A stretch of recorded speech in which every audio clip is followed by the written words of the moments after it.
jeter, une main serrée, un granit, et c'est parti. Exhibile tendrement ces petites abeilles, toujours occupées, jamais en veille. C'est pas compliqué, on va y arriver avec nos menus. Un microchip. Bonjour à tous, j'espère que vous allez bien.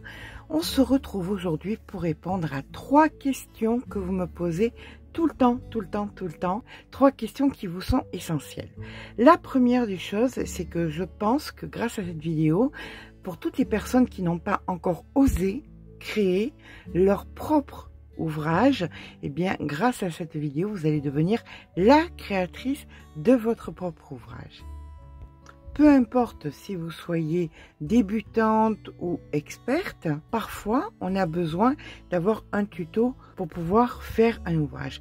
Là, vous allez voir que je vais vous montrer que vous pouvez seul vraiment créer un ouvrage. On va partir sur quelque chose de simple, quelque chose qui va aller donc du bébé à la personne adulte et quelque chose qui va être à base de carrés ou de rectangles. Pour ça, il va vous falloir, avant toute chose, un tableau des dimensions. Un tableau des dimensions, pourquoi? Parce que vous aurez toutes les tailles, voilà, les bras, la poitrine, par rapport aux âges, par rapport aux fillettes, par rapport aux plus grands, par rapport à tout ça. Vous avez le lien en barre d'informations qui vous mène vers ce tableau. Donc, si vous n'avez pas la personne en face de vous, ou vous ne pouvez pas sortir votre mètre ruban, eh bien, tout simplement, vous avez un petit tableau qui vous permettra, même pour les prématurés, vous avez toutes ces tailles qui sont mises donc sur ce fameux tableau. Ce fameux tableau va vous expliquer quoi? Eh bien, tout simplement la circonférence de la poitrine, la circonférence du ventre, la circonférence des hanches. Ça dépend ce que vous voulez faire. Si vous voulez faire un petit pull pour bébé et que vous voulez pas descendre de trop, eh bien vous pouvez vous arrêter au-dessus des hanches, donc vous prendrez en considération donc le tour de poitrine et le tour de ventre éventuellement. Ensuite, pour la hauteur, eh bien ça sera à vous de déterminer quelle hauteur vous voulez. Bien évidemment, si c'est pour une femme ou quelqu'un qui a envie de quelque chose de plus long, eh bien ça sera à vous de faire plus de rangs, ni plus ni moins. Donc on va partir sur 2 carrés approximativement, 2 autres carrés approximativement que vous allez plier en 2 et que nous poserons d'un côté et de l'autre.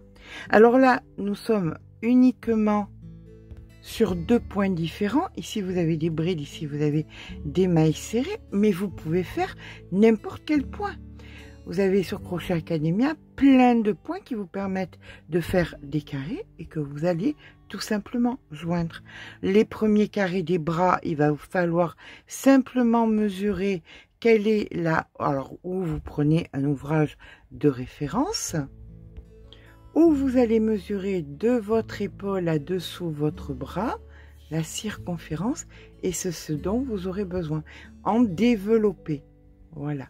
Si par exemple de là à là vous avez 40 cm, eh bien vous allez faire 40 cm comme ceci sur la longueur de votre bras. Bien évidemment, vous mesurerez votre bras. Bien évidemment, si vous voulez faire des petites côtes, eh bien vous allez retirer 5 à 6 cm pour pouvoir faire des côtes au bout. Parce que là, nous allons partir sur du kimono, c'est-à-dire que les manches sont larges, mais il vous suffit simplement de refaire les mêmes brides avec un crochet plus petit pour que de suite les manches se rétrécissent au niveau des poignets. Vous voyez, c'est vraiment pas difficile. Donc maintenant qu'on a compris qu'avec simplement 2 carrés, peu importe les points, qu'on peut joindre les uns aux autres, puis 2 carrés qu'on peut joindre, qu'on peut plier et joindre, on peut se retrouver avec un pull. Bien évidemment, vous pouvez faire exactement la même chose avec un carré de base pour devant, puis 2 rectangles comme ceci, et là, hop, miracle, on se retrouve avec une petite veste. Vous voyez, c'est vraiment très simple. Donc, maintenant qu'on a compris qu'avec n'importe quel point, mailles serrées, brides, des mélanges de points, des boulettes, de n'importe quel point, vous pouvez faire donc des carrés qui sont simplement à assembler pour faire des pulls et comment adapter par rapport à la vue d'un tableau à la taille que vous avez besoin. On va maintenant passer à une question qui est très importante pour vous.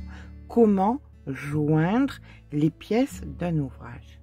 Alors, je vais prendre une couleur un tout petit peu contrastante, vraiment tout petit peu, pour que vous puissiez voir mieux. Qu'est-ce qui nous importe quand on va coudre un ouvrage? La première des choses, c'est de déterminer le coût. Le coût, c'est pas compliqué. Vous allez dans circonférence de la tête et il faut que ce soit égal à la circonférence de la tête. Parce que, peu importe votre âge, peu importe votre morphologie, si la tête passe, ça passe. Il n'y a pas de souci. Vous voyez ce que je veux dire? Si vous faites un 32 ou que vous faites un 64 et que vous êtes une femme, si vous faites un espace de 30 cm devant, 30 cm derrière, ou 25 et 25, parce que ça donne un petit peu, ça passera. Entre 50, moi je prends à peu près 25 cm, puisque le fil ça donne 25 cm de 5 cm de l'autre, et voilà. Et après on peut donc rétrécir encore en faisant un petit point autour. Pour un enfant, eh bien tout simplement, vous allez voir le tableau, vous regardez la circonférence de la tête, vous retirez quelques petits centimètres, juste parce que ça donne le fil, rien de plus, pas besoin de retirer beaucoup, et vous aurez donc la bonne circonférence. Alors là, vous avez donc vos deux pièces, vous avez la circonférence, on va dire 25 et 25, donc vous allez mesurer, disons que vous avez 60 cm là, donc vous retirez vos 25, donc si de 60 on retire 25, on se retrouve avec 35, et si on divise 35 par 2, on a 17 cm et demi d'un côté, 17 cm et demi de l'autre. On va pas s'embêter, on va faire 17 et 17. Donc sur 17 cm et 17 cm là, on va venir joindre. Pour joindre, il y a deux façons, soit au crochet, soit à l'aiguille. Ça dépendra aussi comment vous avez travaillé votre ouvrage. Là, nous avons les rangs qui sont comme ceci. Donc, vous avez les mailles qui sont en haut. Mais vous pouvez aussi travailler un ouvrage dans ce sens. Ça dépend du point que vous allez faire. Et dans ce cas-là, vous allez avoir, écoutez, ça sera pour les côtés ou les mailles seront sur le côté. Dans tous les cas, à un moment, il faudra bien travailler là où il n'y aura pas de mailles. Donc, s'inventer des mailles à soi-même. On va prendre le cas le plus courant où le point est dans ce sens et nous avons un exemple 17 cm à faire d'un côté, 17 cm à faire de l'autre. Eh bien, on va venir dans l'angle. Voilà. Alors, généralement, sachez que l'ouvrage va y avoir un endroit et un envers. C'est obligatoire. Donc, vous allez choisir votre endroit et votre envers. Donc, vous allez prendre, par exemple, le rang qui est la maille qui est à l'intérieur et la maille qui est à l'intérieur, ici. On est d'accord que ce soit pour un bébé, pour un adulte, pour n'importe qui. Vous allez venir faire un nœud. Alors, vous pouvez laisser beaucoup plus de fil pour pouvoir joindre la manche aussi. Ça, c'est possible. Vous anticipez. Voilà. Donc là, on fait un bon nœud. Hop. Puis là, maintenant, vous allez venir dans le brin intérieur. Vous voyez, il y a deux brins chaque fois quand on crochette. Brin intérieur, brin intérieur. Et là, on vient faire une maille serrée. On va dans celui d'après, brin intérieur, et on fait une maille serré. Ça, c'est si vous faites un ouvrage avec du fil relativement fin.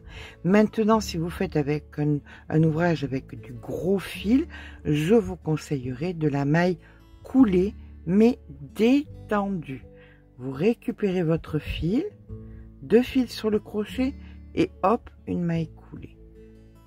Intérieur, brin intérieur, on récupère le fil et hop, une maille coulée. Et ça, vous le faites donc sur le nombre de centimètres dont vous avez fait le petit calcul. C'est vrai que, écoutez, on pouvait penser que les maths, ça servait à rien, mais pour le crochet, c'est vraiment primordial. Intérieur, intérieur, hop, une maille coulée ou une maille serrée, comme vous préférez. On va venir faire l'autre épaule maintenant. Voilà, donc vous allez compter bien évidemment le nombre de mailles que vous avez crochetées. Donc 1, 2, 3, 4, 5, 6, 7, 8. On va dire 8. Allez, on va pas faire quelque chose de très portable, mais c'est juste pour que ce soit plus simple. Intérieur, intérieur, maille coulée. Intérieur, intérieur et maille coulée. Voilà, là vous avez joint donc votre épaule. Qu'est-ce que ça donne de l'autre côté? Eh bien, de l'autre côté, là vous le voyez bien parce que la couleur est différente, mais quand la couleur est la même, eh bien vous le voyez pas, c'est une couture qui est quasi invisible. Maintenant, écoutez, on va profiter pour entrer le fil. Donc pour ça, un ciseau. Là, vous n'échapperez pas à l'aiguille. Désolée de vous le dire. Vous passez donc, vous faites un nœud comme ceci, et là vous allez venir chercher votre aiguille. Toujours pareil, ça va vous sembler grossier parce que c'est en rose, mais quand c'est de la même couleur, c'est vraiment pas important.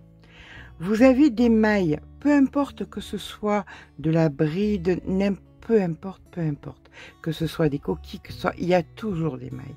Et les mailles, on va venir donc rentrer à l'intérieur. Vous êtes à l'envers, c'est important. Et vous allez sur quelques mailles, on va dire par exemple, voilà, comme ceci. Vous allez d'un côté, hop, voilà, vous êtes passé entièrement. Là, vous allez zapper la première et vous allez venir dans la deuxième. Voilà, vous allez revenir au début, comme ceci. Hop. Voilà, vous avez fait un retour. Et comme on est un peu perfectionniste et qu'on veut que cet ouvrage dure et perdure, eh bien, on va refaire encore une autre fois supplémentaire jusqu'au bout, comme ceci. Et voilà, c'est rentré. Et là, je vous assure que ça ne bougera pas. Peu importe le nombre de lavages, ça ne bougera pas. Ça tombe bien, on a un fil et une aiguille. On va venir faire maintenant l'autre côté à l'aiguille. Eh bien, c'est exactement la même chose. Vous allez venir donc d'abord sur le bord et sur le bord, et on va faire avant tout un nœud. Voilà. Vous pouvez bien évidemment, si vous avez plus de fil, laisser plus de fil pour, comme ici, pouvoir joindre vos épaules ensuite. Et là, vous allez faire exactement ce que vous avez fait de l'autre côté, mais avec votre aiguille. Vous allez venir chercher le brin à l'intérieur et le brin à l'intérieur, et vous allez tout simplement tirer délicatement. Et on recommence le brin à l'intérieur. Alors lui, ou il est dehors ou il est dedans, vous pouvez le rentrer par exemple ou le laisser dehors pour joindre le bras. Ok.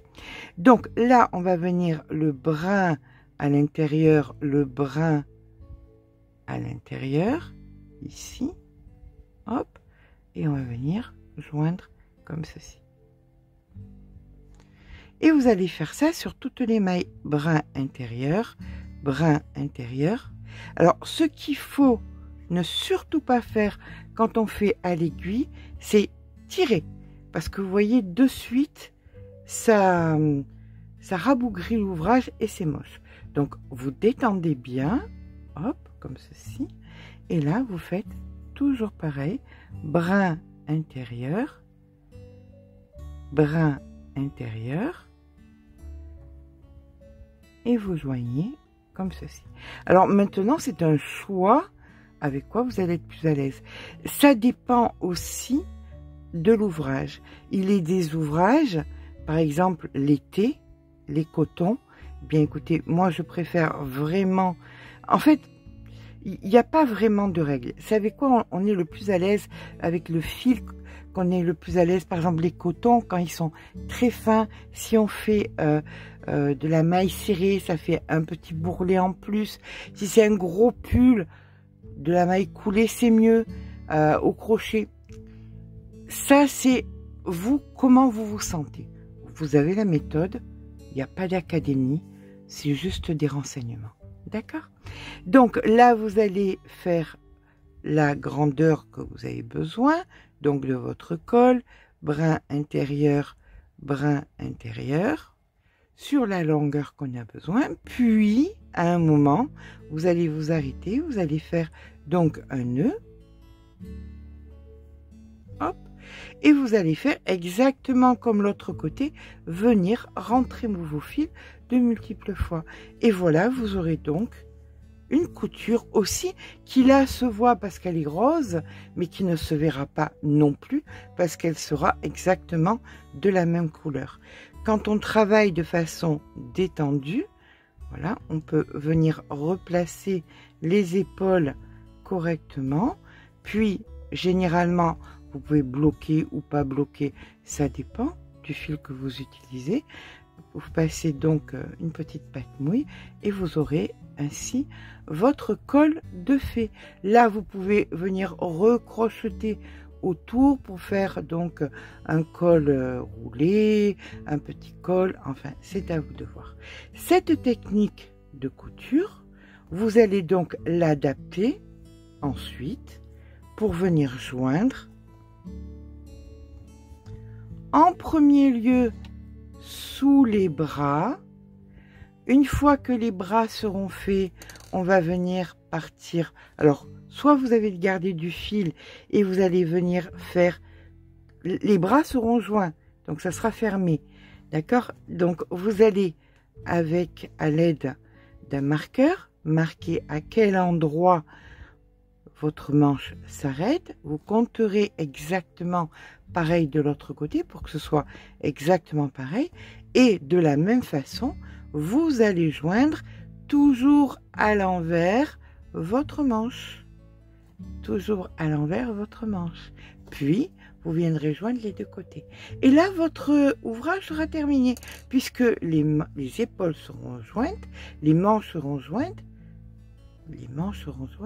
les côtés seront joints et ça sera terminé. Là, on va voir autre chose. Nous n'avons pas de mailles puisque nous allons... Alors, c'est juste pour vous montrer. Hein, je ne vais pas empêcher cette pauvre personne de ne pas avoir de manches. Mais simplement pour vous montrer qu'on n'a pas besoin spécialement de mailles pour venir joindre.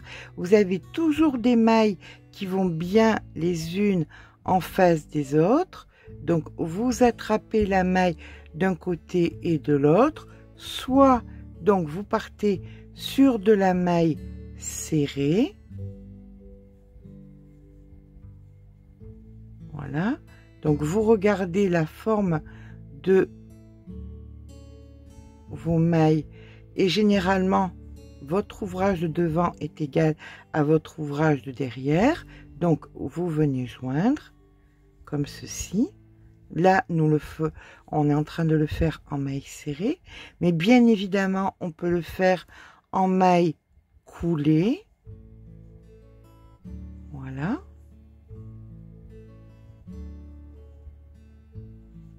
Comme ceci. Ou bien évidemment, vous pouvez le faire aussi à l'aiguille. ça sera entièrement à vous de voir. Alors, toujours pareil, là, on voit beaucoup parce que la couleur n'est pas la même, mais en le faisant d'une même couleur, eh bien, écoutez, ça se fond complètement dans l'ouvrage. Donc, de façon simple, aujourd'hui, vous avez appris à faire seul un pull ou une veste. Vous pouvez faire exactement la même chose si vous mettez donc deux parties. La moitié, vous la cosez donc pour votre col et les côtés. C'est exactement pareil que pour le pull, que ce soit pour un enfant ou pour un adulte. Vous avez appris à rentrer un fil correctement et j'insiste parce que j'ai beaucoup de monde autour de moi qui ne rentre pas les fils et le problème c'est que après quand on vient faire quelque chose par-dessus, une petite bordure ou quoi, ça se défait, c'est insupportable. Donc pensez vraiment à rentrer les fils, puis même vous, ça va vous rendre folle quand vous allez passer l'ouvrage à la machine et que ça va se défaire et qu'il va falloir retrouver le même fil pour c'est fait une fois, on est tranquille. Voilà. C'est sûr, il n'y a pas d'académie, mais il y a simplement définition. On ne fait pas de l'à peu près. On essaye, on s'est donné beaucoup de mal. C'est long de faire un pull, que ce soit pour un bébé ou pour un adulte. Donc, rentre les fils, vous avez vu, c'est 1, 2, 3, sur quelques centimètres, et au moins on est tranquille. Il est certain qu'on doit le faire plusieurs fois, mais au moins on est tranquille, notre pull nous durera, ou qu'on fera cadeau, durera longtemps. D'autant plus que si on le fait cadeau, eh bien écoutez, la personne sera ravie de ne pas avoir un ouvrage qui se défait. Donc vous avez appris à faire un ouvrage simple, mais dont vous pouvez utiliser des points plus compliqués ou des séquences de points plus compliquées du moment où vous avez des rectangles.